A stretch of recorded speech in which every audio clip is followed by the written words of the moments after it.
మహాత్మా జ్యోతిబా పూలే బాటల రాష్ట్ర సర్కార్ నడుస్తుందని చెప్పారు రాష్ట్ర మంత్రులు. పూలే స్ఫూర్తితోటి చాలా సంక్షేమ పథకాలు అమలు చేస్తున్నామన్నారు. దళిత బడుగు వర్గాలకు ప్రభుత్వం అండగా నిలుస్తుందన్నారు. రవీంద్ర భారతిలా జ్యోతిబా పూలే జయంతిని గొప్పగా జరిపింది సర్కార్. డిప్యూటీ సీఎంలు కడియం శ్రీహరి, మహమూద్ అలీ, మంత్రులు నాయని నరసింహారెడ్డి, తలసాని శ్రీనివాస్ యాదవ్, జోగురామన్న మీటింగ్లో పాల్గొన్నారు.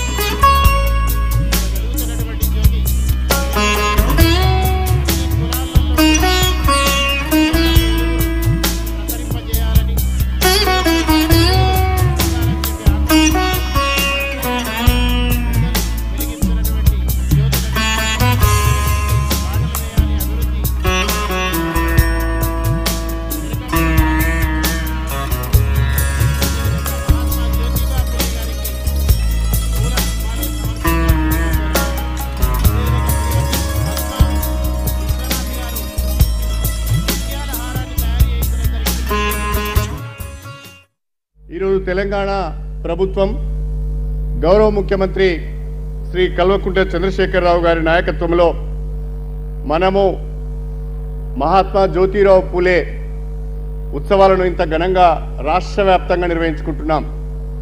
ఈ సందర్భంగా దేశవ్యాప్తంగా ప్రపంచవ్యాప్తంగా ఉన్న బడుగు బలహీన వర్గాల ప్రజలందరికీ కూడా నేను శుభాకాంక్షలు తెలియజేస్తున్నాను. దళిత జాతుల వారి సమగ్ర అభివృద్ధికి, వారి సామాజిక చైతన్యానికి, వాళ్ళ హక్కుల కొరకు పోరాడిన మహానుభావులందరూ పుట్టిన నెల ఏప్రిల్ మాసము అని చెప్పి సందర్భంగా తెలియజేస్తున్నాను. खास तौर से बीसी कमेटी के लिए उन्होंने बहुत कुछ काम किया और महिला के लिए उन्होंने जितना काम किया वो सबसे पहले महिलाओं को तालीम की बात की.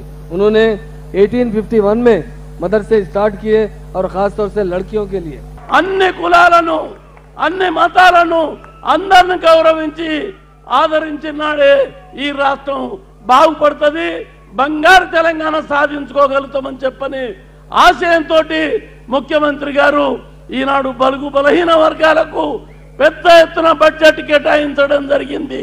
ఈ రోజు రజకులు కానివ్వండి, నాయి బ్రాహ్మణులు కానివ్వండి, గొల్ల కుర్మ కానివ్వండి, గౌడ్స్ కానివ్వండి, చేనేత కానివ్వండి, మరి అందరికీ సమ ప్రాధాన్యత ఇచ్చి ఈ రోజు వారిని ఆర్థికంగా పరిపుష్టి చేయాలన్నటువంటి సంకల్పంతో మన ముఖ్యమంత్రి గారి కార్యక్రమాలను తీసుకోవడం జరిగింది.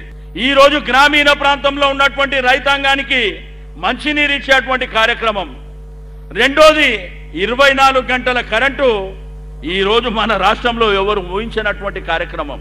ఈ రోజు దళితులు కానివ్వండి, బడుగు బలహీన వర్గాలు కానివ్వండి 100% ఉన్నారు అని చెప్పి ముఖ్యమంత్రి గారు గర్వంగా చెప్పడమే కాకుండా ఈ రోజు ఆచరణలో చూపిస్తున్నానని చెప్పి నేను ఈ సందర్భంగా తెలియజేస్తా ఉన్నాను. ఈ రోజు తెలంగాణ రాష్ట్రం వచ్చిన తర్వాతనే ఈ బీసీ ఎంబీసీ సంచార జాతర యొక్క విషయాలన్నీ కూడా చర్చించిన విషయం.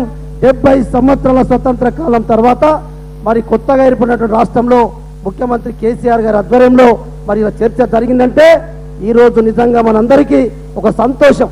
ముఖ్యమంత్రి కేసీఆర్ గారి ప్రభుత్వం ఈరోజు మనందరినీ కూడా గుర్తిస్తూ ఉంది.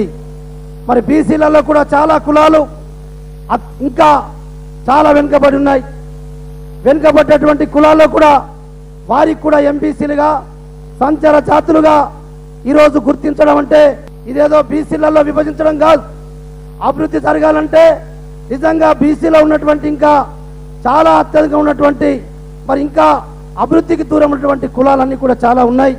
అందుకొరకే వాటన్నిటి కూడా ఈరోజు తప్పకుండా ప్రభుత్వం యొక్క ఫలాలు అన్ని కూడా అందాలన్న ఉద్దేశంతో ఈరోజు అన్ని ఏర్పాటు చేసుకుంటా ఉన్నాం. పూలేను స్ఫూర్తిగా తీసుకొని మనమందరం ఆ బాటలో పయనించాలనేదే అందుకోసం ఈ రాష్ట్ర పండుగను జరుపుకుంటున్నాం.